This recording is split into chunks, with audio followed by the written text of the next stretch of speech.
తెలుగువారి విశ్వవేదిక టీవీ9 వారధికి స్వాగతం. నేను శ్రీలత. ఏపీలో పోలింగ్ ముగిసినా రాజకీయ ప్రకంపనలు ఆగడం లేదు. హింసాత్మక ఘటనలపై ఆరోపణలు ప్రత్యారోపణలు కొనసాగుతూనే ఉన్నాయి. పాల్వాయి పోలింగ్ బూత్ లో పిన్నెల్లి దాడి ఫేక్ వీడియో అయినా వైసీపీ వ్యాఖ్యలకు కూటమి నేతల కౌంటర్ ఏంటి? ఈ అంశాలపై ఇవాల్టి వారధిలో చర్చిద్దాం. మనతో పాటు జనసేన అధికార ప్రతినిధి దాసరి కిరణ్ గారు ఉన్నారు. ఎన్ఆర్ఐలో కాల్ చేయాల్సిన నంబర్స్ 914023490015, 914023490016. వాట్సాప్ వీడియో కాల్ చేయాల్సిన నంబర్స్ 8006036036. నమస్తే కిరణ్ గారు. నమస్కారం అండి. ఎలా జరిగింది ఎలక్షన్స్? మొత్తం కూడా కూటమి గెలుస్తుందని మీరు అనుకుంటున్నారా? ఏ విధమైన కాన్ఫిడెంట్తో మీరున్నారు? మేమైతే చాలా కాన్ఫిడెంట్గా ఉన్నామండి. మా గెలుపు 110+తో స్టార్ట్ అవుతుందండి. కూటమికి ప్రజలు చాలా బ్రహ్మరథం పట్టారు. పవన్ కళ్యాణ్ గారిని, చంద్రబాబు నాయుడు గారిని, నరేంద్ర మోదీ గారి నాయకత్వాన్ని ప్రజలందరూ కూడా చాలా బాగా విశ్వసించారు. దానికి ఉదాహరణే పోలింగ్ జరిగిన సరళి. అంటే మార్నింగ్ 7 o'clock నుంచి రెగ్యులర్గా ఇంతకుముందు ఎలక్షన్స్ కూడా మనం చూసాం. దాదాపు మధ్యాహ్నం నుంచి రావటమో లేకపోతే చల్లబడ్డాక వెళ్దాంలే అనుకోవటమో రిలాక్స్డ్గా రావటమో జరిగేదండి. కానీ ఈ ఎలక్షన్ మాత్రం విభిన్నంగా పొద్దున్నే ఎర్లీ మార్నింగ్ 6:30 నుంచి ఆ బూతుల దగ్గర ప్రజలు బారులు తీరి వాళ్ళందరూ కూడా ఎప్పుడెప్పుడు ఓటేస్తామా, ఎప్పుడెప్పుడు ఈ ప్రభుత్వాన్ని గద్దె దింపుదామా అనే విధంగా వాళ్ళు చాలా ఎంతూజియాజంతో వాళ్ళు 3 గంటలు 4 గంటలు కొన్ని చోట్ల ఈవీఎంస్ పనిచేయలేదు. ఈవీఎంస్ స్లోగా స్టార్ట్ అయినాయి. కొన్ని చోట్ల పోలింగ్ 8 o'clock నుంచి స్టార్ట్ అయింది. అయినా కూడా వాళ్ళు ఎక్కడా కూడా ఫ్రస్ట్రేట్ అవ్వకుండా ఖచ్చితంగా మనం ఓటు హక్కు వినియోగించుకునే మనం వెళ్ళాలి, ఖచ్చితంగా మన మద్దతు ఈ రాబోయే ప్రభుత్వానికి ఇవ్వాలి, ఈ కూటమికి ఇవ్వాలి అన్న విధంగానే అక్కడ పోలింగ్ సరళి కూడా జరిగింది. ఎక్కడా కూడా అవాంఛనీయ సంఘటనలు జరగకుండా, ఒకవేళ జరిగినా కూడా చెదురుమదురు ఘటనలు ఎక్కడ ఓటర్లు అనేవాళ్ళు డిస్టర్బ్ అవ్వకుండా వాళ్ళు చాలా ప్రశాంతంగా పోలింగ్ చేయటం జరిగింది. దానికి ఉదాహరణ మనకి 82% పోలింగ్ జరగడం జరిగింది. సో ఇంతకుముందు అన్నాడు లేని విధంగా హయ్యెస్ట్ పోలింగ్ జరిగింది. రేపొద్దున రిజల్ట్లో కూడా అది ప్రభావితం అవబోతా ఉంది మేడం. రైట్ కిరణ్ గారు, పిన్నెల్లి వ్యవహారాన్ని ఏ విధంగా చూస్తారు? ఒక పార్టీ ఈ పార్టీ ఆ పార్టీ అని పరస్పరం విమర్శలు చేసుకుంటున్నారు. రామకృష్ణారెడ్డికి June 5 వరకు హైకోర్టులో ఊరట లభించింది. దీనిపై మీ రియాక్షన్ ఏంటి? మేడం, ఫస్ట్ నుంచి పిన్నెల్లి గారు ఆయన వ్యవహార శైలి అంతా కూడా ఒక రౌడీ టైప్లో చేయటం మనం ఇంతకుముందు చాలా ఇన్సిడెంట్స్ కూడా చూసామండి. గతంలో టీడీపీ నాయకులు మాచర్లు వెళ్ళినప్పుడు కూడా ఆయనకు సంబంధించిన అనుచరులు ఎవరైతే ఉన్నారో వాళ్ళు ఆ కారును వెంబడించడం, కారు అద్దాలు ధ్వంసం చేయటం, తర్వాత ఎవరైతే ధ్వంసం చేశారో, ఎవరైతే టీడీపీ నాయకుల మీద దాడి చేశారో వాళ్ళందరికీ కూడా అక్కడ మున్సిపాలిటీలో పదవులు ఇవ్వటం, ఇవన్నీ కూడా మనం చూసాం. ఫస్ట్ నుంచి పల్నాడు ప్రాంతం అనేది కొంచెం సమస్యాత్మకంగానే ఉంటుంది. కానీ డైరెక్ట్ ఒక ఎమ్మెల్యే స్థాయి వ్యక్తి ఈవీఎంను పగలగొట్టేయటం అంటే అది వాళ్ళకి ఎలక్షన్ వ్యవస్థ మీద ఎంత గౌరవం ఉంది, అధికారుల మీద ఎంత గౌరవం ఉంది, రాజ్యాంగం మీద ఎంత గౌరవం ఉంది అనేది ఇక్కడ చాలా క్లియర్ కట్గా తెలుస్తూ ఉందండి. ఫస్ట్ నుంచి మేము భయపడతానే ఉన్నాం. ఈ ఎలక్షన్ అనేది చాలా ప్రశాంతంగా జరగాలి. కానీ వైఎస్ఆర్సీపీ ఫస్ట్ నుంచి రౌడీ రాజకీయాలు చేస్తూ ఉన్నారు, ఓటర్లను బెదిరిస్తూ ఉన్నారు. ఇంతకుముందు ఎలక్షన్లో డబ్బులు తీసుకుని మా పార్టీకి ఓటేయండి అని అడగటం చూసాం. కానీ ఈ ఎలక్షన్లో విభిన్నంగా డబ్బులు తీసుకుని ఓటేయమాకండి, డబ్బులు తీసుకుని మీరు ఇంటికి వెళ్ళిపోండి అని చెప్పి బూతుల్లో నుంచున్న వాళ్ళని కూడా వీళ్ళు ప్రలోభ పెట్టడం స్వయంగా నేను చూశానండి. సో ఒక రకమైన రౌడీ రాజకీయం లేకపోతే బెదిరింపు రాజకీయం చేసి చివరికి ఈవీఎం పగలగొట్టేదాకా వచ్చారంటే ఖచ్చితంగా ఎలక్షన్ కమిషన్ వాళ్ళ మీద యాక్షన్ తీసుకోవాలి. వాళ్ళు June 5 దాకా ఏదో ఎగ్జామ్షన్ ఇమ్మని ఏదో కోర్టు ఏదో చెప్పినట్టుగా తెలిసింది. ఖచ్చితంగా దాని తర్వాత అయినా కూడా పూర్తి స్థాయి విచారణ చేయాలి. ఘటన జరిగి ఇన్ని రోజులైనా కూడా అది ఇంత లేటుగా బయటకు వచ్చింది అనేది కొంచెం ఆందోళన కలిగిస్తూ ఉందండి. రైట్, మనోహర్ డెట్రాయిట్ నుంచి కాల్ చేశారు. మనోహర్ గారు నమస్తే అండి. హలో అండి, నమస్తే అండి. 2 questions ఉన్నాయి. దాసరి కిరణ్ గారు ఉన్నారు, మీ క్వశ్చన్స్ ఏంటో అడగండి. కిరణ్ గారు, ఇప్పుడు ముఖ్యంగా ఈ పిన్నెల్లి రామకృష్ణారెడ్డి కేసు విషయంలో సాక్షిలో ఒకటి ఏం చేశానంటే అసలు ఈ వీడియో బయటకు ఎలా వచ్చింది, ఆ వీడియోలో ఎన్ని నిమిషాలు ఉంది, వీడియో ఎవరు రిలీజ్ చేశారు, అసలు ఆ సంఘటన పైన మాట్లాడట్లేదు, వీడియో ఎందుకు బయటకు వచ్చిందో అక్కడ చర్చ. ఇంత దిగజారిపోయిన మీడియా సంస్థలు నిజంగా ఆంధ్రప్రదేశ్లో ఉన్నాయంటే ఏం చెప్పాలో అర్థం కావట్లేదు. ముఖ్యంగా జనసేనకు క్వశ్చన్ ఏంటంటే, ఇప్పుడు June 4 కౌంటింగ్ కదా, ఆ June 4 మీరు ఎలా నిజంగా ప్రాణాలు కాపాడుకోవాలి అనే రకంగా మీరు ఎలా ఉండబోతున్నారు? ఎందుకంటే June 4 కూటమి 100+, 110, 115 వరకు సీట్స్ రావచ్చండి. కూటమి గవర్నమెంట్ ఫామ్ చేస్తుంది. కానీ మీరు June 4 నుంచి మీ అందరికీ చాలా పెద్ద ప్రాబ్లం క్రియేట్ అవుతుంది. ఎందుకంటే వీళ్ళు పదవి పోయే పరిస్థితికి వస్తే వీళ్ళు ప్రాణాలు తీసే రకాలు, అంత గూండాలు, క్రిమినల్స్ కదా. జగన్మోహన్ రెడ్డి అంటేనే పెద్ద క్రిమినల్. కాబట్టి మరి మీరు కేంద్ర బలగాలను రిక్వెస్ట్ చేసుకుంటున్నారా? కేంద్ర బలగాలు లేకపోతే రాష్ట్రంలో పోలీస్ అయితే అసలు ఏమీ వేస్ట్ అండి. State police complaint waste. కాబట్టి మరి మీరు కేంద్ర బలగాలను రిక్వెస్ట్ పెట్టుకుని అడిషనల్ సెక్యూరిటీ పెట్టుకుని మీరు నిజంగా అంత సెక్యూరిటీ మీరు తెచ్చుకుంటారా? ఓకే, థ్యాంక్ యూ మనోహర్ గారు. గుడ్ మార్నింగ్ అండి. అయితే మీరు అడిగిన ఫస్ట్ క్వశ్చన్ ఏంటంటే సీసీటీవీ ఫుటేజ్ ఇంకా లేటుగా వచ్చిందని మనం ఇంకా ఆందోళన పడుతూ ఉన్నాం. ఫస్ట్ ఏదో దుండగులు పగలగొట్టారు, దుండగులు దాడి చేశారు ఈవీఎం ఎలక్షన్ బూత్లు అని చెప్పి ఫస్ట్ చెప్పడం జరిగింది. తర్వాత పోలీసులు వాళ్ళు ఆ ఫుటేజ్ బయటకు తీయండి అని అడిగినప్పుడు ఆ ఫుటేజ్ బయటకు వచ్చి తర్వాత ఒక ఎమ్మెల్యే స్థాయి వ్యక్తి ఈవీఎం పగలగొట్టిన ఘటనలో ఆయన ప్రధాన A1గా ఉన్నారని చెప్పి మనకి తర్వాత తెలిసింది. ఖచ్చితంగా జగన్మోహన్ రెడ్డి గారికి అనుకూలంగా ఏదైతే వాళ్ళు ప్రచారం చేస్తూ ఉన్నారో ఖచ్చితంగా దాన్ని పోలీసులు విచారణ చేస్తూ ఉన్నారు. ఈసీ కూడా చాలా సీరియస్గా తీసుకుంది. ఇందులో దోషులు ఎవరైతే ఉన్నారో వాళ్ళు ఎవ్వరూ కూడా తప్పించుకోవడానికి ఒక 1% కూడా ఆస్కారం లేదు. ఎందుకంటే సీసీటీవీ ఫుటేజ్లో చాలా క్లియర్గా ఉంది. ఆ లోపలికి వెళ్ళినప్పుడు ఎమ్మెల్యే గారు లోపలికి వెళ్ళినప్పుడు ఎవరైతే అధికారులు ఆయనకి నమస్కారం పెట్టి ఎవరైతే ఆయన్ని అడ్డుకోకుండా ఒక చోద్యం చూసినట్టు చూసారో వాళ్ళందరి మీద కూడా షోకాజ్ నోటీసులు ఇవ్వడం జరిగింది. వాళ్ళ నుంచి కూడా వివరణ తీసుకోవడం జరుగుతుంది. సెకండ్ది ఏంటంటే మేము ఎట్లా ప్రిపేర్ అవుతున్నాం June 4th కంటే మేము చాలా మా శ్రేణులకి అంటే జనసేన పార్టీ శ్రేణులకు కానీ టీడీపీ శ్రేణులకు కానీ బీజేపీ శ్రేణులకు కానీ చాలా క్లియర్ కట్ ఇన్స్ట్రక్షన్స్ ఇవ్వడం జరిగింది. పార్టీ ఆఫీస్ నుంచి కానీ లేదా మా కార్యకర్తలకు కానీ చాలా క్లియర్ కట్ ఇన్స్ట్రక్షన్స్ ఇచ్చాం. ఎక్కడా కూడా అవాంఛనీయ సంఘటనలు జరగకూడదు. వాళ్ళు రెచ్చగొట్టే వ్యాఖ్యలు చేస్తారు, రెచ్చగొట్టే కార్యక్రమాలు చేస్తారు. దాడులు చేయడానికి ఉసుగొలిపినా కూడా తిరిగి మనం పోలీస్ వ్యవస్థనే నమ్మి మనం వాళ్ళకి పూర్తి సహాయ సహకారాలు మనం అందించాలి తప్ప మనం ఎక్కడా కూడా శాంతి భద్రతలకి విఘాతం కలిగించేలాగా మనం ప్రవర్తించొద్దు. 100% మనం పోలీస్ వారికి సహకరించాలనే మేము చెప్తా ఉన్నాం. అదేవిధంగా గ్రౌండ్ లెవెల్లో ప్రతి జిల్లాలో ఎస్పీ గారు ఎవరైతే రాజకీయ పార్టీలు ఉన్నాయో వాళ్ళందరినీ పిలిచి రీసెంట్గా ఇవాళ నిన్న కూడా మీటింగ్స్ పెట్టడం జరిగింది. మేము ఎట్లాంటి ఇన్స్ట్రక్షన్స్ ఫాలో అవ్వాలి, కౌంటింగ్ ఏజెంట్లుగా వెళ్ళేవాళ్ళు ఎటువంటి ఇన్స్ట్రక్షన్స్ ఫాలో అవ్వాలి, ఒక రాజకీయ పార్టీగా కార్యకర్తలకు ఎటువంటి దిశానిర్దేశం చేయాలనేది కూడా ఎస్పీ గారు ప్రతి జిల్లా ఎస్పీ గారు వాళ్ళ పరిధిలో మీటింగ్స్ పెట్టి వాళ్ళకి చెప్పడం జరిగింది. కేంద్ర బలగాలు కూడా వచ్చినాయి, మీరు అందరూ విన్నారు. పిఠాపురం మరియు కాకినాడ ఏరియాలో కొంచెం అల్లర్లు జరుగుతాయని చెప్పి ఇంటెలిజెన్స్ వ్యవస్థ ఆల్రెడీ పోలీస్ వారిని హెచ్చరించడం జరిగింది, ఎలక్షన్ కమిషన్ హెచ్చరించడం జరిగింది. So we're well prepared. ఏదైనా జరిగినా కూడా మేము తట్టుకోవటానికి అవసరమైతే పోలీస్ వారికి 100% సహకరించడానికి మనం ప్రిపేర్డ్గానే ఉన్నాం. మీరు అన్నదైతే 100% వాస్తవం. ఖచ్చితంగా కూటమి గెలవబోతూ ఉంది. 110+తో మన విజయం స్టార్ట్ అవబోతూ ఉంది. ఓడిపోయే వాళ్ళు జలసీతో కానివ్వండి లేకపోతే అక్కసుతో కానివ్వండి ఎటువంటి అవాంఛనీయ సంఘటనలకి దారి తీసినా కూడా తెర తీసినా కూడా ఖచ్చితంగా మా అందరి దగ్గర సెల్ ఫోన్స్ ఉంటాయి, మేము వాటిని ఫోన్లో రికార్డ్ చేస్తాం. అదేవిధంగా పోలీస్ వారికి పూర్తిగా సహాయ సహకారాలు అందిస్తాం. కౌంటింగ్ ప్రక్రియ పూర్తిగా సజావుగా జరిగేటట్టు మేము వాళ్ళకి కోఆపరేట్ చేస్తాం.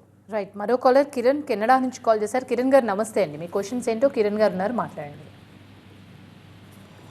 నమస్తే అండి కిరణ్ గారు. నమస్తే కిరణ్ గారు. సార్ అదే మనకి నా సైడ్ నుంచి కొంచెం సజెషన్ ఏంటంటే కూటమి వచ్చేది 100% కన్ఫర్మ్ సార్. హలో, అవును సార్ చెప్పండి సార్. ఏం లేదు సార్, మన గవర్నమెంట్ ఫామ్ చేసేటప్పుడు పవన్ కళ్యాణ్ గారికి కొంచెం నా సజెషన్ ఏమైనా చేరవేస్తారని ఆశిస్తున్నాను సార్. మనం వచ్చే ఎమ్మెల్యేలు మన రాజ్యాంగం కాకుండా కొంచెం ప్రమాణ స్వీకారం చేసేటప్పుడు పర్సనల్ గా కానీ ఎక్కడైనా కానీ భార్య బిడ్డల మీద కూడా ప్రమాణం చేపించి తర్వాత రాజ్యాంగం మీద ప్రమాణం చేస్తే బెటర్ అనుకుంటున్నాను సార్. రేపు పొద్దున్న జనసేన పార్టీ మీద బ్యాడ్ నేమ్ రాకుండా ఉంటుందేమో సార్. ఓకే సార్, అంతేనా సార్, ఇంకా ఏమన్నా అడుగుతారా? యా సార్, మీ కన్సర్న్ నాకు అర్థమైంది. అందులో నాకు జనసేన పార్టీ పట్ల మీకున్న ప్రేమ, రాష్ట్రం పట్ల మీకున్న కమిట్మెంటు, అట్లాగే మన పార్టీ నుంచి గెలిచిన ఎమ్మెల్యేలు ఎంత నిబద్ధతగా ఉండాలి, ఎంత నిజాయితీగా ఉండాలి అనే మీ కోరిక కనపడతా ఉంది సార్. ఖచ్చితంగా పవన్ కళ్యాణ్ గారు ఎవరినైతే అభ్యర్థులను ఎంపిక చేశారో వాళ్ళందరూ కూడా అంతఃకరణ శుద్ధితో జనసేన పార్టీకి, కూటమికి, తెలుగుదేశం పార్టీకి, బీజేపీకి, నరేంద్ర మోదీ గారి నాయకత్వంలో ఏదైతే వాళ్ళు ప్రామిస్ చేస్తారో ప్రమాణ స్వీకారం రోజు ఖచ్చితంగా అది దాన్ని నిలబెట్టుకోవడానికే ప్రయత్నం చేస్తారు. ఎవరో కూడా క్రిమినల్ బ్యాక్గ్రౌండ్ ఎవరికి లేదు, లేదంటే ఫోర్జరీ కేసెస్ కానీ లేకపోతే ఎటువంటి ఏమీ లేవు. వాళ్ళందరూ కూడా ప్యూర్గా పక్కాగా సొసైటీకి ఏదైనా మంచి చేయాలి, సమాజానికి ఏదైనా మంచి చేయాలి, ఇబ్బందుల్లో ఉన్న రాష్ట్రాన్ని గాడిలో పెట్టాలి అన్న ఒక ఉద్దేశంతోనే వాళ్ళందరూ రాజకీయాల్లోకి వచ్చారు. వాళ్ళందరినీ కూడా చాలా స్క్రూటినీ చేసిన తర్వాతే పవన్ కళ్యాణ్ గారు వాళ్ళందరికీ కూడా సీట్స్ ఇవ్వడం జరిగింది. వాళ్ళందరూ కూడా హైయెస్ట్ మెజారిటీతో గెలవబోతా ఉన్నారు. ఖచ్చితంగా వాళ్ళందరూ ఏదైతే మనం ఇన్ని సంవత్సరాలుగా ఈ 5 సంవత్సరాలుగా ప్రజలకు ఏదైతే మాట ఇచ్చామో, ఏదైతే హామీ ఇచ్చామో, జనసేన పార్టీ ప్రజలకు అండగా నిలబడుతుందని, ప్రజల కష్టాల్లో సుఖాల్లో వాళ్ళకి మనం తోడుగా ఉంటామని, ఖచ్చితంగా దానికి తగ్గట్టుగానే వాళ్ళ బిహేవియర్ ఉండబోతా ఉంది. ఖచ్చితంగా పవన్ కళ్యాణ్ గారు అది మనం ఏదైతే ప్రామిస్ చేశామో అది 100% ప్రజలకు డెలివరీ అయ్యేలాగా పవన్ కళ్యాణ్ గారు బాధ్యత తీసుకుంటారు. కిరణ్ గారు, మాచర్ల నియోజకవర్గంలో పాల్వాయి రోడ్లో ఈవీఎం ధ్వంసం వీడియో ఎన్నికల సంఘం విడుదల చేయాలి, కానీ ట్విట్టర్లో ఎలా ప్రత్యక్షమైందని వైసీపీ ప్రశ్నిస్తోంది. మేడం, ఇక్కడ ట్విట్టర్లో ప్రత్యక్షమైందా లేకపోతే సోషల్ మీడియాలో ప్రత్యక్షమైందా, మీడియాలో ప్రత్యక్షమైందా అనేది అసలు వాళ్ళ టాపిక్ డైవర్ట్ చేయడానికి తీసుకుంటున్న ప్రశ్న, అంటే లేవనెత్తుతున్న అంశాలు. ఇక్కడ మనం మెయిన్గా ఫోకస్ చేయాల్సింది ఏంటంటే, ఒక రాజ్యాంగబద్ధంగా ఎన్నికైన ఎమ్మెల్యే అతను రాజ్యాంగబద్ధంగా ఎలక్షన్స్ జరుగుతూ ఉంటే ఎలక్షన్ కమిషన్ అనేది ఒక ఇండిపెండెంట్ వ్యవస్థ, ఎవరి ప్రలోభాలకు వాళ్ళు లొంగరు. అటువంటి పరిస్థితుల్లో ఎలక్షన్ కమిషన్ మన ఎలక్షన్ జరుగుతున్నప్పుడు అతను ఈవీఎంని పగలగొట్టడం అనేది పెద్ద సమస్య. సో అది ఎప్పుడొచ్చింది, ఎక్కడొచ్చింది, ఎవరు బయట పెట్టారు అనే దాన్ని పక్కన పెడితే మెయిన్ ఇష్యూని డైవర్ట్ చేయడం కోసం జగన్మోహన్ రెడ్డి గారు కానీ వైఎస్ఆర్సీపీ కానీ లాస్ట్ 5 ఇయర్స్గా వీళ్ళ టెక్నిక్ ఏంటంటే ఇష్యూని డైవర్ట్ చేస్తారు. ఇప్పుడు ఏదైనా పెద్ద ఇష్యూ జరగబోతా ఉందనుకోండి, దానికి మనల్ని సైడ్ ట్రాక్ చేయడానికి, మనల్ని డీవియేట్ చేయడానికి, డైవర్ట్ చేయడానికి ఏదో చిన్న ఇష్యూ చేయటమో, లేకపోతే మంత్రులతో పవన్ కళ్యాణ్ గారిని తిట్టించడమో, లేకపోతే చంద్రబాబు నాయుడు గారిని తిట్టించడమో, లేకపోతే ఇంకోటి ఏదో ఇష్యూ క్రియేట్ చేసి దాన్ని డైవర్ట్ చేసి అసలు ఇష్యూని ప్రజల్లోకి వెళ్లకుండా, జనాల్లోకి వెళ్లకుండా వీళ్ళు ఏదైతే జాగ్రత్త పడ్డారో ఇప్పుడు కూడా అదే చేస్తూ ఉన్నారు. నేనేం చెప్తా ఉన్నానంటే, ఎలా వచ్చిందనేది పక్కన పెడితే అతను చేసింది తప్పా కాదా, అతను ఇప్పుడు ఎబ్స్కాండ్ అయ్యాడా లేడా, ఎక్కడున్నాడు అతనికి సంబంధించిన డ్రైవర్ దొరికాడంటా ఉన్నారు, ఎక్కడో హైదరాబాద్ శివారులో అతన్ని ఎక్కడో ట్రేస్ చేశారని చెప్తా ఉన్నారు. అది మెయిన్ ఇష్యూ. ఎలక్షన్ విధులకి ఆటంకం కలిగించటం, ఎలక్షన్ని సజావుగా జరగకుండా అడ్డుకోవటం అనేది మేజర్ ఇష్యూ ఇక్కడ. సో దాన్ని డైవర్ట్ చేయడం కోసం ఎవరో తీసుకొచ్చి పెట్టారు, ఎలా తీసుకొచ్చి పెట్టారని ఇలా డైవర్షన్ పాలిటిక్స్ ఏదైతే వైఎస్ఆర్సీపీ చేస్తూ ఉందో దానికి ఎవరు పడే పరిస్థితిలో లేరు. ఆ ట్రాప్లో జనసేన కానీ, టీడీపీ కానీ, బీజేపీ కానీ ఆ ట్రాప్లో పడే పరిస్థితి లేదు. ఖచ్చితంగా ఎందుకు పగలగొట్టాల్సి వచ్చింది అనేది పక్కన పెడితే అసలు పగలగొట్టడం అనేది తప్పు. సో దానికి సంబంధించి పిన్నెల్లి రామకృష్ణారెడ్డి గారికి 100% శిక్ష పడాలి. మరో కాలర్ నందు కాల్ చేశారండి. నందు గారు నమస్తే అండి. నమస్తే మేడం. మీ క్వశ్చన్ ఏంటో. నమస్తే అండి. Especially TV9 they are doing good job అండి. Thank you very much. Thank you అండి. క్వశ్చన్ ఏంటో. కిరణ్ గారు నమస్కారం అండి. నమస్కారం నందు గారు. సార్ 2 థింగ్స్ అండి. మేము మెగాస్టార్ ఫ్యాన్స్, నెక్స్ట్ పవన్ గారి ఫ్యాన్స్ ఎంత రౌండ్గా చేశాము. బట్ ఇప్పుడు క్వశ్చన్ ఏంటంటే, మీరు కత్తాయివాడు నమ్ముతుంది అన్నట్టు మన పవన్ గారు చంద్రబాబు గారిని నమ్మారు, అలయన్స్ లో కలిశారు చూడండి. కానీ చంద్రబాబు గారు బ్యాక్గ్రౌండ్ అంతా ప్రపంచం అంతా తెలుసు. నెక్స్ట్ సేమ్ థింగ్ ఇంతకుముందు మోదీ గారితో కలిసి తర్వాత ఆయన్ని ఈ రకంగా బూతులు తిట్టి బయటకు వచ్చి, బట్ ఇప్పుడు పవన్ కళ్యాణ్ గారు రేపు పొద్దున ఎక్కిన తర్వాత ఎంత జాగ్రత్తగా ఉంటే అంత మంచిదని మా సజెషన్ ఒకటి. రెండోది ఒకటి, ఈ ఓటింగ్ మిషన్ ఒకటి బ్రేక్ చేశారు అని చెప్పి అంటున్నారు తప్ప డిస్ప్లే చేయండి. ఇప్పుడు ఆ 2 minutes డిస్ప్లే చేశారు, అది కూడా ఎలక్షన్ కమిషన్ మేము కాదు అని అన్నారు. కనీసం ఒక 10 minutes ముందు నుంచి వీడియో డిస్ప్లే చేయండి, అప్పుడు క్లారిటీ వస్తుంది. నెక్స్ట్ ఎవరేం చేశారన్నది జనాలందరికీ తెలుస్తుంది. ఇప్పుడు మీరు ఆ 2 minutes అది చేశారంటున్నారు, అది ఒక్కటే డిస్ప్లే చేస్తుంది. నెక్స్ట్ అది కాక దాంతోపాటు ఇంకా 11 ఈవీఎంలను బ్రేక్ చేశారు. బట్ వాట్ అబౌట్ అవండి, వాటిని కూడా బయట తీసుకురావాలి కదా. అంటే బట్ ఏదన్నా నిష్పక్షపాతంగా ఉండాలి అంటే మనం కూడా, ఎందుకంటే ఇప్పుడు పవన్ కళ్యాణ్ గారు నీతి నేను అన్నప్పుడు మనం కూడా ఆ ఫెయిర్ గా ఉంటే బాగుంటుందేమో అని మా ఉద్దేశం. రైట్ నందు గారు. ఓకే నందు గారు, ఇక్కడ మీరు అనవసరంగా భయపడాల్సిన అవసరం ఏమీ లేదు. పవన్ కళ్యాణ్ గారు కానీ, చంద్రబాబు నాయుడు గారు కానీ, నరేంద్ర మోదీ గారు కానీ వీళ్ళు ఈ రోజున ఈ కూటమి కలిసిందంటే అది పదవుల కోసమో అధికారం కోసమో కాదండి. ఖచ్చితంగా కుంటుపడిపోయిన రాష్ట్ర అభివృద్ధిని మళ్ళీ గాడిలో పెట్టడం కోసం, రాష్ట్ర ప్రజల భవిష్యత్తు అంధకారంలోకి వెళ్ళిపోయిన పరిస్థితుల్లో మళ్ళీ తిరిగి అందరికీ మంచి భవిష్యత్తు అందించడం కోసం వీళ్ళు ఒక కూటమిగా జట్టుకట్టి ఈ రోజున ఎలక్షన్లకు వెళ్ళారు తప్ప పదవుల కోసం ఆశపడి కాదు. ఆల్రెడీ 2019లో గొర్రె కషాయవాడిని నమ్మినట్టు అన్నట్టు మీరు చెప్పిన ఏదైతే సామెత ఉందో ఆ రోజున 2019లో ఒక్క ఛాన్స్ అని జగన్మోహన్ రెడ్డి గారు ఏదైతే ఆ రోజున ఎలక్షన్కి వచ్చారో దానికి నమ్మి ఆ ట్రాప్లో పడి ప్రజలు ఆ రోజున మోసపోవటం జరిగింది. ఈసారి మీరు ఎటువంటి భయాలు పెట్టుకోవద్దు. ఖచ్చితంగా కూటమి గవర్నమెంట్ ఫామ్ చేస్తుంది. ఏదైతే రాష్ట్రం అభివృద్ధికి 20 సంవత్సరాలు వెనక్కి వెళ్ళిపోయిందో మళ్ళీ రాష్ట్రాన్ని గాడిలో పెట్టే బాధ్యత కూటమి తీసుకుంటుంది. మీరు అన్నెసరీ భయాలు మీరు పెట్టుకుని ఇబ్బంది పడొద్దు అనేది అయితే నేనైతే ఖచ్చితంగా చెప్పగలను. ఇంకోటి ఈవీఎం పగలగొట్టిన అంశం ఏదైతే ఉందో అది ఫస్ట్ ఆఫ్ ఆల్ 13వ తారీఖు జరిగితే నిన్న వచ్చింది బయటికి. సో ఏదైతే 11 ఈవీఎంస్ అని మీరు చెప్తా ఉన్నారో ఖచ్చితంగా అవన్నీ కూడా ఇష్యూస్ ఏవైతే ఉన్నాయో అవన్నీ కూడా సీసీ ఫుటేజ్ని బయట పెట్టాల్సిన అవసరం ఉంటుంది. మేము కూడా జనసేన పార్టీ తరపున కూటమి తరపున దాన్ని బయటపెట్టి దానికి సంబంధించిన బాధ్యుల్ని కఠినంగా శిక్షించాలనే మేము కోరుతాం. ఇప్పుడు కూడా కోరుతా ఉన్నాం. ఖచ్చితంగా పోలీస్ వ్యవస్థ కానీ ఎలక్షన్ కమిషన్ కానీ నిష్పాక్షిక అంటే ఎటువంటి భేషజాలు లేకుండా వాళ్ళు ఖచ్చితంగా ప్యూర్ ఇన్వెస్టిగేషన్ చేసి ఎవరైతే బాధ్యులు ఉన్నారో దానికి ముందు 10 నిమిషాల లేకపోతే గంట ముందు ఫుటేజా ఏదైతే ఇన్వెస్టిగేషన్కి అవసరం అవుతుందో దాన్ని ఖచ్చితంగా వాళ్ళకి తీసుకునే హక్కు ఉంటుంది, తీసుకునే పవర్ ఉంటుంది. ఖచ్చితంగా తీసుకుని ఎవరైతే బాధ్యులు ఉంటారో దాన్ని ప్రాపర్ ఇన్వెస్టిగేషన్ చేసి ఎవరైతే బాధ్యులు ఉన్నారో వాళ్ళకి శిక్ష వేయాలనే మేము చెప్తా ఉన్నాం. అది 10 ఈవీఎంలు అవనివ్వండి, 11 ఈవీఎంలు అవనివ్వండి, ఎమ్మెల్యేలు పగలగొట్టినా, నార్మల్ కార్యకర్తలు పగలగొట్టినా ఎలక్షన్ విధులకి అడ్డుకోవటం అనేది దాదాపు నాకు తెలిసి ఒక 7+ ఇయర్స్ ఏదో శిక్ష పడుతుంది అన్నట్టు నాకు తెలిసింది. నాకున్న అవగాహన దానికి సంబంధించి ప్యూర్ ప్రాపర్ ఇన్వెస్టిగేషన్ జరిగి ఖచ్చితంగా బాధ్యులకు అయితే శిక్ష పడాలి. కొన్ని చోట్ల టీడీపీ రిగ్గింగ్కు పాల్పడిందని వైసీపీ నేతలు ఈసీకి ఫిర్యాదు చేశారు. మరి రిగ్గింగ్ జరిగిందని మీరు భావిస్తున్నారా కిరణ్ గారు? మేడం, రిగ్గింగ్ చేయాల్సిన అవసరం కూటమికి లేదు ఫస్ట్ ఆఫ్ ఆల్. ఎందుకంటే మేము గ్రౌండ్లో ఉండి పోలింగ్ సరళనంతా అబ్జర్వ్ చేసాం, ఓటర్స్తో మాట్లాడాం, ఓటు వేసిన తర్వాత మాట్లాడాం. వాళ్ళ పల్స్ అంతా మాకు ముందే తెలిసింది. ఎందుకంటే ఓడిపోతామని భయం ఉన్నోడు రిగ్గింగ్ చేస్తాడు కానీ ఖచ్చితంగా మేము గెలుస్తామన్న కాన్ఫిడెన్స్ ఉన్నవాళ్ళు మేము రిగ్గింగ్ చేయాల్సిన అవసరం లేదు.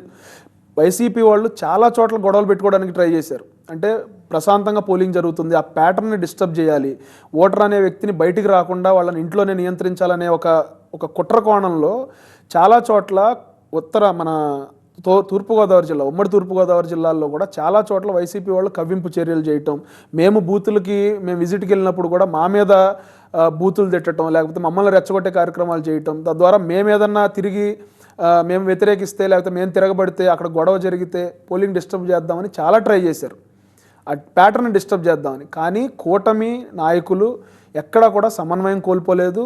వి were very calm, we maintained our peace. మేము సజావుగా ఎలక్షన్ జరగాలి, పోలింగ్ డిస్టర్బ్ అవ్వకూడదని వాళ్ళు మా మీద బూతులు తిట్టిన, మమ్మల్ని దాడి చేయడానికి వచ్చిన మేము ఎక్కడా కూడా రెచ్చిపోలేదు. ప్రశాంతంగా పోలింగ్ జరగడానికే మేము సహకరించాం. సో గెలుస్తామన్న కాన్ఫిడెన్స్ మాకుంది, ప్రజలు మాకు ఓటేస్తారన్న కాన్ఫిడెన్స్ మాకుంది. ఇంకా మేము రిగ్గింగ్ చేయాల్సిన అవసరం ఏంటి? ఓడిపోతారన్న భయం వాళ్ళకు ఉంది కాబట్టి చాలా చోట్ల గొడవలు చేసి ఈవీఎం పాల్గొట్టేదాకా వచ్చారంటే వాళ్ళు ఓడిపోతారన్న భయమే కదా. సో ఇక్కడ రిగ్గింగ్ చెయ్యాలి అన్న ఆలోచన లేకపోతే అటువంటి ఇంటెన్షన్ ఎవరికి ఉందంటే వైఎస్ఆర్సీపీకి ఉంది. మేము ఖచ్చితంగా గెలుస్తామన్న కాన్ఫిడెన్స్ మాకుంది కాబట్టి మేము చేయాల్సిన అవసరం లేదు, ప్రశాంతంగా పోలింగ్ జరిగితే చాలు అనే ఒక ఇంటెన్షన్లోనే మేము ఉన్నాం తప్ప రిగ్గింగ్ అనేది కూటమి అనేది చేయలేదు. ఓకే, శాన్ ఫ్రాన్సిస్కో నుంచి రామకృష్ణ కాల్ చేశారు. రామకృష్ణ గారు నమస్తే అండి, మీ క్వశ్చన్ ఏంటో కిరణ్ గారిని అడగండి. హలో అండి, నమస్తే అండి. Congratulations to for the new government formation అండి. మన కూటమి ఖచ్చితంగా గవర్నమెంట్కి వస్తుందండి ఈసారి. తర్వాత ఇప్పుడు 2 ఇష్యూస్ అండి. ఇప్పుడు పిన్నెల్ గారి వీడియో ఫేక్ అయితే సాక్షి ఛానల్ చెప్తున్నట్టుగా అది ఫేక్ అని చెప్తున్నారు కదా, మరి ఎమ్మెల్యే గారు ఎందుకు పారిపోయారండి, ఎక్కడికో వెళ్ళిపోయారని చెప్తున్నారు అందరూ. తర్వాత రెండో పాయింట్, ఈసీ ఎక్కడా కూడా ఇది ఫేక్ వీడియో అని ఎక్కడా చెప్పలేదు, డీప్ ఫేక్ అనేది ఎక్కడా చెప్పలేదు.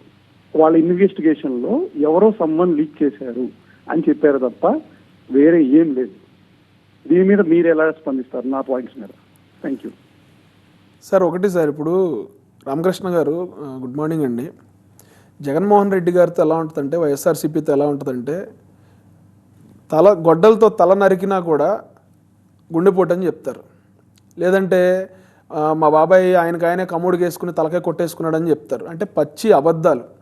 అక్కడ మన కళ్ళెదురుగుండా ఇన్సిడెంట్ కనపడతా ఉన్నా కూడా వీళ్ళు మసిపూసి మారేడుకాయ చేసి లాస్ట్ 5 సంవత్సరాల్లో అబద్ధాలు రీసెంట్గా ఈ ఐపాక్ వాళ్ళతో జగన్మోహన్ రెడ్డి గారు దిగిన ఫోటో మీరు గమనిస్తే ఈ లాస్ట్ 5 సంవత్సరాలుగా 175 crores ఖర్చు పెట్టి గ్లోబల్ ఇన్వెస్టర్స్ సమిట్ అని చెప్పి వైజాగ్లో వీళ్ళు అంగరంగ వైభవంగా ఇన్వెస్ట్మెంట్ వచ్చేసింది, ఇన్వెస్టర్స్ వచ్చేసారని వీళ్ళు ఏదైతే ఫోటోలు పబ్లిష్ చేసి వీడియోలు పబ్లిష్ చేసి మీడియాలతో మాట్లాడించిన వ్యక్తులు ఎవరైతే ఉన్నారో వాళ్ళంతా ఐపాక్ వాళ్ళంతా వీళ్ళ పెయిడ్ ఆర్టిస్టులు.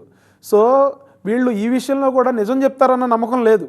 ఖచ్చితంగా వైఎస్ఆర్సీపీ అబద్ధాలు చెప్పడంలో దిట్ట. అబద్ధాలు చెప్పి వాళ్ళ డైవర్ట్ చేసి ఇష్యూని డైవర్ట్ చేయాలని వీళ్ళు ఏదైతే కుట్రలు చేస్తూ ఉన్నారో ఖచ్చితంగా ఆ వీడియో ఏదైతే ఫేక్ అని చెప్తా ఉన్నారో, లేదంటే సోషల్ మీడియాలో చక్కర్లు కొడతా ఉంది, అంటే పాము దూరింది, ఈవీఎంలో పాము దూరింది కాబట్టి పిన్నెల్లి గారు వెళ్ళి ఈవీఎం పగలగొట్టి ప్రజలను కాపాడారని ఏదైతే స్పూఫులు చేస్తూ ఉన్నారు, లేదంటే మీమ్స్ క్రియేట్ చేస్తూ ఉన్నారు, అవంతా కూడా నమ్మాల్సిన పరిస్థితి లేదు. ఖచ్చితంగా చాలా క్లియర్గా ఉంది. అందులో పిన్నెల్లి గారు లోపలికి వెళ్ళటం, ఆయన ఆ ఈవీఎంని నేలకేసి కొట్టడం, ఈలోపు ఒక అతను బయట నుంచి వెళ్ళి అడ్డుకోవాలని ప్రయత్నం చేయటం. నా దగ్గర ఒక ఫోటో కూడా ఉంది. అతను తలగా పగలగొట్టారు బయటకు వచ్చిన తర్వాత. ఎవరైతే పిన్నెల్లి రామకృష్ణారెడ్డి గారిని అడ్డుకోవడానికి ప్రయత్నం చేశారో అక్కడ ఉన్న వ్యక్తి టీడీపీ నాయకుడు లేకపోతే స్థానిక నాయకుడు ఎవరైతే మనకు క్లారిటీ లేదు, కానీ అతని తలకాయ పగలగొట్టారు బయటకు వచ్చిన తర్వాత. సో వీడియో అయితే ఫేక్ అని చెప్పటం నిరాధారం. అందులో రకరకాల కథలు అల్లుతూ ఉన్నారు. పిన్నెల్లి రామకృష్ణారెడ్డి గారు దేవుడు, వీరుడు, అతను చాలా మంచి వ్యక్తి, మృదు స్వభావి, జగన్మోహన్ రెడ్డి గారు చెప్పినట్టు అంతంత మాత్రమే డబ్బులు ఉన్నాయి ఆయనకి, అంతంత మాత్రమే రౌడీజం చేస్తారన్నట్టు పిన్నెల్లి రామకృష్ణారెడ్డి గారు తప్పించుకోవడానికి 1% కూడా ఆస్కారం లేదు. చాలా క్లియర్గా ఉంది. ఒకవేళ వీళ్ళు అబద్ధం చెప్పాలని ప్రయత్నం చేసినా కూడా అబద్ధం అతకదు. ఖచ్చితంగా పిన్నెల్లి రామకృష్ణారెడ్డి గారికి ఆయనకి శిక్ష పడుతుందండి. కిరణ్ గారు, 60 చోట్ల రిగ్గింగ్ చేయాలని కూడా పార్టీ నేతలు రీపోలింగ్ చేయాలని కూడా కోరుతున్నారు. 60 చోట్ల మరి అది అవసరమని మీరు అనుకుంటున్నారా? అవసరం లేదని కోర్టే తీర్చేసిందండి. కోర్టు డిసైడ్ చేసింది. ఎవరైతే అంబటి రాంబాబు గారు ఆయన ఏదో 4-5 బూత్ నెంబర్లు చెప్పి దాంట్లో రీపోలింగ్ జరగాలని చెప్పి ఆయన ఏదైతే పిటిషన్ పెట్టారో దాన్ని హైకోర్టు దాన్ని కొట్టేసింది. ఎక్కడా కూడా అంటే ఇట్లా ఈవీఎంలు ఎక్కడైతే పగిలినాయో బద్దలు కొట్టారో అటువంటి చోట్ల మేబీ ఏమన్నా రీపోలింగ్కి ఆస్కారం ఉంటుందేమో, కానీ వీళ్ళు ఎక్కడ పడితే అక్కడ నాకు రీపోలింగ్ కావాలంటే ఇచ్చే పరిస్థితి ఉండదు. ఖచ్చితంగా వాళ్ళు పెట్టిన పిటిషన్లన్నీ కొట్టేస్తారని అయితే నేను అనుకుంటున్నానండి. రైట్. మనోహర్ దుబాయ్ నుంచి కాల్ చేశారు. మనోహర్ గారు నమస్తే అండి. నమస్తే సార్ కిరణ్ గారు. నమస్తే మనోహర్. నేను మిమ్మల్ని ఫస్ట్ టైం చూస్తున్నాను సార్. నేను మీడియాలో చాలా బాగా మాట్లాడుతున్నారు, కానీ కాకపోతే సింక్ అవ్వట్లేదు సార్. మీరు మాట్లాడింది ఏ విషయానికి సింక్ అవ్వట్లేదు. బట్ ఎనీవే నేను ఫోన్ చేసింది ఎందుకంటే ఇప్పుడు ఏమవట్లేదండి, మాది కూడా సింక్ అవ్వట్లేదు సార్. సింక్ అవ్వట్లేదా? ఏం సింక్ అవ్వట్లేదు? ఏ విషయానికి సింక్ అవ్వట్లేదు సార్. అంటే అక్కడ మనం ఏంటంటే మీరు పల్నాడులో మీరు పుట్టి మీరేదో అక్కడ ఫస్ట్ నుంచి పెరిగి అక్కడ పిన్నెల్లి గారి గురించి కానీ మీకు తెలిసినట్టుగా మాట్లాడుతున్నారు. మేము మా పల్నాడే సార్ మాది. అక్కడికి వెళ్ళి మీరు అడిగితే పిన్నెల్లి ఏంటి లేకపోతే బ్రహ్మారెడ్డిని అందరూ తెలుసు సార్. ఈ బ్రహ్మారెడ్డి అనే అతను ఒక మహా అయితే 1 సంవత్సరం ముందు మాత్రం వచ్చినాడు. 1 సంవత్సరం మాత్రం వచ్చాడు మాచర్లకి. ఆ పిన్నెల్లి ఆయన ఎప్పటి నుంచి అక్కడే ఉన్నాడు, అక్కడ చేస్తున్నాడు. అక్కడ నిజంగా జరిగింది మీరు కట్ట చూడలేదు. ఆ 10 నిమిషాల వీడియో మాత్రం మీరు చూస్తున్నారు, అంతమించి మీరేం చూడలేదు. మీరు అది ఒక 10 నిమిషాల ముందు 10 నిమిషాలు వెనక వీడియో కూడా చూపించండి ఒకసారి. ఆ క్లియర్ వీడియో కావాలంటే నేను మీకు పంపిస్తాను, మీ నెంబర్ ఇవ్వండి, నేను క్లియర్గా పంపిస్తాను. అక్కడ బయట ఏం జరిగింది, లోపల రిగ్గింగ్ చేశారని తెలిసినాక క్లియర్ కన్ఫర్మేషన్ తర్వాతే అతను వెళ్ళి పలగొట్టాడు. అంతగా నిజంగా గెలుస్తాను ధీమా ఉంటే మళ్ళీ రీపోలింగ్ పెట్టమండి ఒకసారి, అర్థమవుతుంది. సెకండ్ థింగ్, మీరే చెప్తున్నారు కదా జగన్ భయపడ్డాడు, గొడ్డలి పోటు ఇది మొత్తం అని చెప్పి. అవన్నీ కోర్టులో ఉన్నాయి సార్. కోర్టు కన్ఫర్మ్ తెలిసిద్ది. కేంద్రంలో ఉంది జగన్మోహన్ రెడ్డి కాదు కదా. అదేవిధంగా మీరే చెప్తున్నారు నిజంగా జగన్ మంచి చేయకపోతే మీరు 3-4 పార్టీలు కలవాల్సిన అవసరం లేదు కదా సార్. అంత కలిసి కష్టపడి ఎందుకు మీరు పోటీ చేయడం? నిజంగా మీకు ఆ దమ్ము ఉంటే మీ పవన్ కళ్యాణ్ 150 సీట్లు పోటీ చేస్తాడు, 20 సీట్లకు వచ్చాడు. అలానే ఎవరితో ఏ ఒక్క రోజైనా పవన్ కళ్యాణ్ మాట మీద నిలబడ్డాడు సార్? ఒక్కరోజు చెప్పండి. స్టార్టింగ్ అతని ఎడ్యుకేషన్ నుంచి అతను చెప్పే మాటలు కానీ ఎక్కడా నిజాయితీ లేదు సార్. అది మీకు తెలుసు, మాకు తెలుసు, మీ పార్టీలో నుంచి బయటకు వచ్చి అందరికీ తెలుసు. బట్ ఏంటంటే మీరు సపోర్ట్ చేయాలి మాత్రమే సపోర్ట్ చేస్తున్నారు, కానీ మీరు బాగా ట్రై చేస్తున్నారు సార్ మీరు నమ్మించడానికి. Hats off to you sir. Okay, thank you Manohar గారు. నన్ను ఎప్పుడు చూడలేదు అన్నారు, దట్స్ ఫైన్. అంటే మీరు ఎక్కడో దుబాయ్లో ఉంటారు కాబట్టి ఇక్కడ ఆంధ్రాలో ఏం జరుగుతుందో మీకు తెలియకపోవచ్చు, ఇక్కడ ఏం జరుగుతుందో కూడా మీకు ఎవరు చెప్పకపోయి ఉండొచ్చు. మీకు ఏదైతే వైఎస్ఆర్సీపీ సోషల్ మీడియా అకౌంట్స్ మీరు ఫాలో అవుతారో అది మాత్రమే నిజం అనుకుంటా ఉన్నారు కాబట్టి I really pity on you.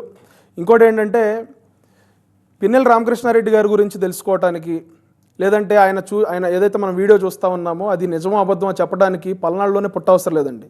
Minimum common sense అనేది ఉంటే ఆ వీడియో ఫేకా, ఆ వీడియో రియలా అనేది మనం కనిపెట్టవచ్చు. ఒకవేళ నిజంగా అక్కడ రిగ్గింగే జరుగుతూ ఉండుంటే, లేదంటే అక్కడ బయట ఏదైనా గొడవ జరుగుంటే, మీ వైఎస్ఆర్సీపీ సోషల్ మీడియా హ్యాండిల్స్లో కూడా నేను చూసాను, ఏవో వీడియో సర్క్యులేట్ చేస్తూ ఉన్నారు, ముందేదో గొడవ జరిగింది అందుకని నేను లోపలికి వెళ్ళాడంటే, ముందు గొడవ జరిగితే ఈయన వెళ్ళి పడగొట్టేస్తాడండి లోపల ఈవీఎం? అంటే ఇక రాజ్యాంగ వ్యవస్థలు ఏమి లేవా? అంటే ఒక ప్రాసెస్ ఉండదా? ఈయన వెళ్ళి కంప్లైంట్ చేయటమో, లేకపోతే కంప్లైంట్ చేసిన తర్వాత యాక్షన్ తీసుకోవటమో అలాంటిది ఏమి ఉండదా అండి? మీరు డైరెక్ట్గా రాజ్యాంగాన్ని మీరు చేతిలో తీసేసుకుంటారు, లా అండ్ ఆర్డర్ మీ చేతిలో తీసేసుకుంటారు, మీ ఇష్టం వచ్చిన టీవీఎంలు పాల్గొట్టేసి మీరు దాన్ని సమర్థించేస్తారు. దానికి పల్నాడులో పుట్టావా అంటే పల్నాడులో పుట్టాల్సిన అవసరం లేదు. కామన్ సెన్స్ అంటే మన రాష్ట్రం మీద, మన దేశం మీద ప్రేమ ఉన్న వ్యక్తి ఎవరైనా కూడా ఆ వీడియో చూసిన తర్వాత ఈవీఎం పగలగొట్టడం అనేది మీకు తప్పు కాకపోవచ్చు. అంటే ఫస్ట్ నుంచి ఆ నేర ప్రవృత్తి మీకు ఉంది కాబట్టి, ఫస్ట్ నుంచి మీరు ఆ రౌడీయిజాన్ని ఎంకరేజ్ చేస్తూ ఉన్నారు కాబట్టి, ఫస్ట్ నుంచి మీరు ఈ ఎలక్షన్ని సజావుగా జరగకూడదు అని చెప్పి మీరు ప్రయత్నాలు చేస్తూ ఉన్నారు కాబట్టి మీకు కరెక్ట్ అనిపించవచ్చు. కానీ రాజ్యాంగం మీద నమ్మకం ఉన్న వ్యక్తులుగా, ప్రజాస్వామ్యం మీద నమ్మకం ఉన్న వ్యక్తులుగా ఈవీఎం పగలగొట్టడం అనేది ఖచ్చితంగా తప్పు. ఇంకోటి, పవన్ కళ్యాణ్ గారి గురించి మాట మీద నిలబడ్డారా అని అంటా ఉన్నారు కదా. 2024లో 2022 ఇప్పటం ఆవిర్భావ సభ వేదికగా పవన్ కళ్యాణ్ గారు వైసీపీ అనే మహిషాన్ని ఈ రాష్ట్రం నుంచి తరిమి కొడతాను అని చెప్పి ఆయన ఏదైతే మాట ఇచ్చారో, ఈ రోజున ఆ మాట మీద ఆయన నిలబడబోతా ఉన్నారు. జూన్ 4 దాకా మీరు వెయిట్ చేయండి. పవన్ కళ్యాణ్ గారు మాట మీద నిలబడతారా లేదా, ఈ రాష్ట్రంలో కూటమి ప్రభుత్వం ఏర్పాటు చేస్తుందా లేదా అనేది మీరు ఖచ్చితంగా మీరు తెలుసుకుంటారు. మీకు ఒకవేళ అక్కడ మీకు ఈ మీడియా ఏమి ఆ ఛానల్స్ మీకు అక్కడ రాకపోతే మీరు ఒకసారి ఒక విజిట్ వేయండి, ఆంధ్రాకు ఒక విజిట్ చేయండి. ఇక్కడున్న పరిస్థితులు మీకు తెలుస్తాయి. అంటే జగన్మోహన్ రెడ్డి గారు మాట మీద నిలబడ్డారని చెప్తా ఉన్నారు కదా. 175 కోట్ల రూపాయలు ఖర్చు పెట్టి 13 లక్షల కోట్ల రూపాయలు ఇన్వెస్ట్మెంట్ వచ్చిందని అబద్ధం చెప్పారు జగన్మోహన్ రెడ్డి గారు. మీరు ఎక్కడో దుబాయ్లో ఉద్యోగం చేసుకుంటే మీకు తెలియదు అది. 175 కోట్ల రూపాయల వ్యయం మన స్టేట్ ఎక్స్చెకర్ నుంచి 175 కోట్ల రూపాయల డబ్బును ఖర్చు చేసి అక్కడ ఒక ఈవెంట్ అంగరంగ వైభవంగా చేసి ఫారినర్స్ వచ్చారు, ఇన్వెస్టర్స్ వచ్చారు, అన్ని వేల కోట్లు అని చెప్పి తీరా చూస్తే వాళ్ళంతా ఐపాక్ టీం వాళ్ళు సార్. మనోహర్ గారు, వాళ్ళంతా ఐపాక్ టీం వాళ్ళు. కావాలంటే మీ నెంబర్ చెప్పండి, టీవీ9 వాళ్ళ ద్వారా నాకు మీ నెంబర్ ఇవ్వండి, నేను ఆ ఫొటోస్ అన్ని నేను మీకు పంపిస్తాను. పవన్ కళ్యాణ్ గారు ఖచ్చితంగా ఆయన అధికారంలో లేకపోయినా, ఆయనకి పవర్లోకి లేకపోయినా 3,000 కోట్ల రూపాయలతో కౌలు రైతుల కుటుంబాలని ఆదుకుంటా ఉన్నారు. 3,000 కౌలు రైతుల కుటుంబాలని 30 కోట్ల రూపాయలు తన సొంత కష్టార్జితాన్ని ఆయన ప్రజలకు పంచారు. జగన్మోహన్ రెడ్డి గారు కనీసం పిల్లికి బిచ్చం పెట్టలా. ఇన్ని సంవత్సరాలు రాజకీయంలో ఉన్నారు, కనీసం ఆయన సొంత అకౌంట్ నుంచి ₹1 కూడా ఎవరికి దానం చేసిన పరిస్థితి మాకైతే తెలియదు. మీకు ఏమైనా తెలిస్తే మీరు అక్కడి నుంచి మాకు ఒక ఈమెయిల్ చేయండి, లేకపోతే నాకు వాట్సాప్ చేయండి, నా ఫేస్బుక్ పేజ్కి ఒక మెసేజ్ చేయండి. Thank you.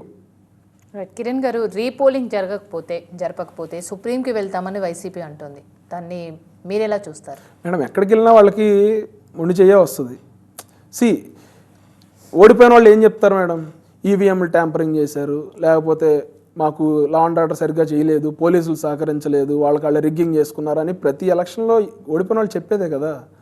వైఎస్ఆర్సీపీ వాళ్ళు ఏంటంటే కొంచెం ముందుగా స్టార్ట్ చేసి ఏంటంటే ఆల్రెడీ ఆ భేద అరుపులు అరుస్తున్నారు మీడియా ముందుకు వచ్చి, మాకు సహకరించలేదు పోలీసులు. అంటే ప్రభుత్వం మీది, పోలీసులను మొన్నటిదాకా గుప్పిట్లో పెట్టుకుని మీరు ఇష్టం వచ్చినట్టు రౌడీయిజం చేసి అరాచకాలు చేసింది మీరే. ఈ రోజున ఎలక్షన్ అయిపోయిన తర్వాత ఓటమి భయం పట్టుకుని ముందే వచ్చేసి రిగ్గింగ్ జరిగింది, టీడీపీ జనసేన రిగ్గింగ్ చేశారు, లేకపోతే మేము సుప్రీంకోర్టుకి వెళ్తామంటే సుప్రీంకోర్టు కూడా చెప్తుంది అవసరం లేదని. ఒకవేళ నిజంగా అక్కడ పరిస్థితుల దృష్ట్యా మళ్ళీ రీపోలింగ్ జరగాలని వాళ్ళు చెప్పారనుకోండి, సుప్రీంకోర్టు చెప్పింది అనుకోండి, డిపెండ్స్, వాళ్ళు చెప్పిన దాన్ని బట్టి చేయాలంటే చేయాల్సి వస్తుందేమో. సో ఇక్కడ నేను లేకపోతే వైఎస్ఆర్సీపీ వాళ్ళు డిసైడ్ చేసేది కాదు కదా. సో వీళ్ళు ఆ ప్రూఫ్స్ సబ్మిట్ చేస్తారు, లేకపోతే వాళ్ళకున్న అబ్జెక్షన్స్ చెప్తారు, వాళ్ళు దాన్ని స్క్రూటినీ చేసి దాన్ని ఇన్వెస్టిగేట్ చేసి ఇంట్రాగేట్ చేసి తర్వాత వాళ్ళు డెసిషన్ తీసుకునే పరిస్థితి ఉంటుంది. కానీ సో నేను లేకపోతే వైఎస్ఆర్సీపీ వాళ్ళు అంబటి రాంబాబు గారు డిసైడ్ చేసేది కాదు అది. అదే కౌంటింగ్ రోజు కూడా హింసాత్మక ఘటనలు మళ్ళీ రిపీట్ కాకుండా ఉండాలంటే ఏం చేస్తే బాగుంటుందని మీరు అనుకుంటున్నారు? ఖచ్చితంగా పోలీస్ వ్యవస్థ అనేది 100% జెన్యున్గా, అంటే ఎవరి ప్రలోభాలకి లొంగకుండా, అంటే అది మేము చెప్పినా వైఎస్ఆర్సీపీ చెప్పినా ఎవరు చెప్పినా కూడా వాళ్ళు ఎటువంటి ప్రలోభాలకు లొంగకుండా వాళ్ళ డ్యూటీ వాళ్ళు 100% చేస్తే కౌంటింగ్ అనేది చాలా చక్కగా జరుగుతుంది. అలాగో సెంట్రల్ ఫోర్సెస్ వచ్చాయి కాబట్టి మా సైడ్ నుంచి అయితే ఎటువంటి ఇబ్బంది ఉండదు, కూటమి సైడ్ నుంచి అయితే ఎటువంటి ఇబ్బంది ఉండదు, ఎటువంటి ఇబ్బందికరమైన పరిస్థితులు మేము క్రియేట్ చేయం. ఎందుకంటే 100% కూటమి గెలవబోతా ఉంది కాబట్టి ప్రశాంతంగా జరిగితేనే మాకు మంచిది. గొడవలు క్రియేట్ చేయాలన్న ఇంటెన్షన్ మాకు లేదు. ఫస్ట్ నుంచి కూడా మేము సౌమ్యంగానే ఉన్నాం. ఎప్పుడు కూడా మేము గొడవలు క్రియేట్ చేయాలని, ఆ రక్కస్ క్రియేట్ చేయాలని, ప్రజల్ని ఇబ్బంది పెట్టాలన్న ఆలోచన ఈ కూటమిలో ఉన్న పార్టీలకు ఎప్పుడూ లేదు, ఇక ముందు ఉండదు కూడా. ఎవరైతే ఫస్ట్ నుంచి రౌడీయిజం మీద బేస్ అయి ఉన్నారో స్థానిక ఎన్నికల్లో నామినేషన్ పేపర్లు చింపుకుని లాక్కుని నామినేషన్లు వేయకుండా అడ్డుకుని ఎలక్షన్లు చేసుకుని యునానిమస్గా అభ్యర్థులను అక్కడ గెలిపించుకునే ప్రయత్నం చేశారు వైఎస్ఆర్సీపీ వాళ్ళు. వాళ్ళకి ఈ గొడవలు క్రియేట్ చేసే అవసరం ఉంది, కానీ కూటమికి ఎటువంటి అవసరం లేదండి. కిరణ్ గారు, ఎక్కడైతే అధికారులను మార్చారో అక్కడే అల్లర్లు జరిగాయి, ఆయా ప్రాంతాల్లోనే మళ్ళీ అధికారులు సస్పెండ్ అయ్యారని వైసీపీ ఆరోపిస్తోంది. ఏమంటారు మీరు? మేడం, ఇప్పుడు అది యాదృచ్ఛికంగా జరిగిందా లేకపోతే వైఎస్ఆర్సీపీ కావాలని జరిగిందా అంటే, ఇప్పుడు అధికారులను మార్చారనే పిన్నెల్లి గారు వెళ్ళి ఈవీఎం పాల్గొట్టారా? లేకపోతే అధికారులను మార్చారనే ఇంకా రాయలసీమలో పలు చోట్ల ఘర్షణలు జరిగాయా? అంటే కొన్ని చోట్ల సమస్యాత్మకమైన ప్రదేశాలని ఎలక్షన్ కమిషన్ గుర్తిస్తుంది. సమస్యాత్మకమైన ప్రదేశాలని, ఆ పోలింగ్ బూతుల్ని, పోలింగ్ స్టేషన్లు గుర్తించి కొంచెం ఎక్స్ట్రా ఫోర్స్ ఇవ్వటమో లేకపోతే అక్కడ కొంచెం అప్రమత్తంగా ఉండటమో జరుగుద్ది. అధికారులను మార్చినా కూడా జరిగిందంటే, అధికారులను మార్చకపోతే ఇంకెంత జరిగేదో అక్కడ. అధికారులను మార్చినా కూడా అంత గొడవలు జరిగాయంటే, అధికారులను మార్చకపోతే ఇంకా వైఎస్ఆర్సీపీ యథేచ్ఛగా గుద్దేసుకునేవాళ్ళు. వాళ్ళకి ఏ బటన్ కావాలంటే ఆ బటన్ మీద జగన్మోహన్ రెడ్డి గారు బటన్ నొక్కుతూ ఉంటారు కదా, ఈ బటన్లు కూడా వీళ్ళు ఇష్టం వచ్చినట్టు నొక్కేసుకునేవాళ్ళు. సో నా ఉద్దేశం అయితే చాలా వరకు తగ్గాయనే చెప్తాను నేను. అధికారులను మార్చడం వల్లే చాలా వరకు తగ్గాయి, లేకపోతే వైఎస్ఆర్సీపీ అరాచకాలకి అదుపు ఉండేది కాదని అయితే నేను బలంగా నమ్ముతానండి. ఓకే, కూటమి ఎలాగైనా విజయం సాధిస్తుందనే ధీమాలో ఉన్నారు మీరు. 200%. వైసీపీ చెప్తుంది ఏంటంటే, మీకు సింగిల్గా పోటీ చేసే దమ్ము లేదు కాబట్టి కూటమిగా ఏర్పడ్డారు అని అంటుంది. మేడం, ఇదేమన్నా కుస్తీ ఫైటింగా? దమ్ముల గురించి మాట్లాడడానికి లేకపోతే మగతనాల గురించి మాట్లాడడానికి ఇదేమన్నా మనం ఏమన్నా కుస్తీ ఫైటింగ్ చేస్తున్నామా లేకపోతే ఎదురు బదురు కూర్చుని ముష్టి యుద్ధం చేస్తున్నామా? ఈ రోజున ప్రజల్ని కాపాడాలి, రాష్ట్ర భవిష్యత్తును కాపాడాలి. ఎవరైతే రాష్ట్రాన్ని 5 సంవత్సరాలకు అంధకారంలోకి నెట్టేశారో అతన్ని కాపాడాలంటే అన్ని పక్షాలు కలిసి రావాలని చెప్పి పవన్ కళ్యాణ్ గారు పిలుపునిచ్చారు. ఏ ఒక్క పక్షమో కాదు, ఎవరైతే ప్రజలను ఇన్ఫ్లుయెన్స్ చేయగలుగుతారో, ప్రజల్లో వాళ్ళకి బలంగా ఇమేజ్ ఉందో లేకపోతే ప్రజల పట్ల నిస్వార్థంగా ప్రేమ ఉందో వాళ్ళందరూ కలిసి రావాలన్నారు. కలిసి రావాలని అందరినీ ఒక కూటమి చేసుకుని మేము ఈ యుద్ధానికి వచ్చి ఈ ఎలక్షన్ని మేము ఫైట్ చేశాం. కానీ మేము ఏదో నువ్వు సింగిల్గా రా అంటే, ఇప్పుడు ఇదేమన్నా మనం ఈగోలకు వెళ్ళిపోయి నేను సింగిల్గా వెళ్ళిపోతాను, లేకపోతే ఈ రోజున కూటమిలో ఉన్న వాళ్ళందరికీ వాళ్ళ బలాల మీద, వాళ్ళ స్ట్రెంగ్స్ మీద వాళ్ళకు ఒక అవగాహన ఉంది. జగన్మోహన్ రెడ్డి గారు రెచ్చగొడితేనో లేకపోతే వైఎస్ఆర్సీపీ వాళ్ళు సవాల్ చేస్తేనో సింగిల్గా వెళ్తే సింగిల్గా రా అంటే నువ్వు ఎలా వెళ్ళాలో మేము చెప్పట్లేదు కదా. వైఎస్ఆర్సీపీ ఎట్లా ఎలక్షన్కి వెళ్ళాలో మేము చెప్పట్లా. వైఎస్ఆర్సీపీ ఎవరెవరికి అభ్యర్థులకి సీట్లు ఇవ్వాలో మేము చెప్పట్లా. ఎవరెవరికి ఎక్కడెక్కడ పోటీ చేసే అవకాశం ఇవ్వాలో మేము చెప్పట్లేదు. సో మమ్మల్ని వాళ్ళు ఎట్లా డిక్టేట్ చేస్తారు? అంటే మేము చేసిన సంక్షేమ పథకాలు మమ్మల్ని ప్రజల్లోకి తీసుకెళ్ళాయి, మాకు గెలుపు అనేది నల్లేరు మీద నరికే, కాబట్టి మమ్మల్ని ఎదుర్కోలేకే మీ కూటమి ఏర్పడింది అనేది వైసీపీ వర్షన్. మేడం, అంత సంక్షేమం చేసేస్తే, అంత వన్ సైడ్గా విన్ అవుతారని వాళ్ళకి కాన్ఫిడెన్స్ ఉంటే మరి అంత డబ్బు ఎందుకు ఖర్చు పెట్టారు?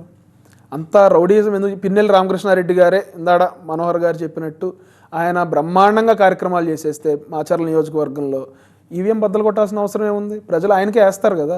లేదంటే పిఠాపురం లాంటి నియోజకవర్గంలో పవన్ కళ్యాణ్ గారిని ఓడించడం కోసం 3 మంత్రులు, ఒక పెద్దిరెడ్డి గారు అబ్బాయి కురసాల కన్నబాబు గారు, ద్వారంపూడి చంద్రశేఖర్ రెడ్డి గారు, దాడిశెట్టి రాజా గారు, వీళ్ళంతా, ఒక ముద్రగడ పద్మనాభం గారు, వీళ్ళందరూ కూడా అక్కడ నిజంగా పిఠాపురం నియోజకవర్గానికి అంత మంచి చేసేస్తే, లేకపోతే గోదావరి జిల్లాలకు అంత మంచి చేసేస్తే, రాష్ట్రానికి అంత మంచి చేసేస్తే పవన్ కళ్యాణ్ గారు అవసరం ఉండదు కదా. పవన్ కళ్యాణ్ గారి వైపు ప్రజలు మొగ్గు చూపరు కదా. మీరు ఎందుకు అంత డబ్బు ఖర్చు పెట్టారు పిఠాపురంలో? అంటే జాయిన్ అవ్వడానికి ఒక ప్యాకేజ్, లేకపోతే మందు పంచిపెట్టడానికి చాలా కేసులు దొరికినాయి అక్కడ, లేకపోతే అనాథరైజ్డ్గా ఉన్న ఎలక్షన్ మెటీరియల్, ఎవరికి సంబంధం లేని ఎలక్షన్ మెటీరియల్, వైఎస్ఆర్సీపీ మెటీరియల్ దొరికింది. చాలామందిని మభ్యపెట్టాలని చూశారు, ప్రలోభ పెట్టాలని చూశారు, చాలామందిని కొనాలని చూశారు. ఇంత కొనాల్సిన అవసరం ఏముంది? ఇంత హడావిడి చేయాల్సిన అవసరం ఏముంది? పవన్ కళ్యాణ్ గారిని ఓడించడం కోసం అంత డబ్బు వెచ్చించాల్సిన అవసరం ఏముంది?